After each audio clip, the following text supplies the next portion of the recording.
Ang crackers. Ito plain lang, ano? Oo, Ilan? Isa lang.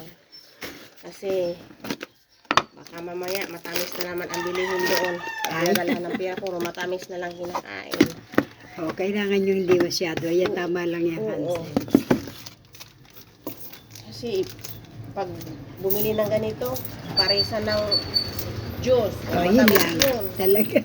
Pag matamis, wala, magkakadiabetes na. Kaya inaano ko yung... Bigi lang talaga ang lola ano. Nagkasakit kasi yung tita. Kaya nandyan ako at saka yung tatay. Wala, hindi na umu. Doon na, nag-stay na doon. Kagabi sabi niya, uuwi, hindi naman natuloy. Bahala siya. Ito, 92. Salamat.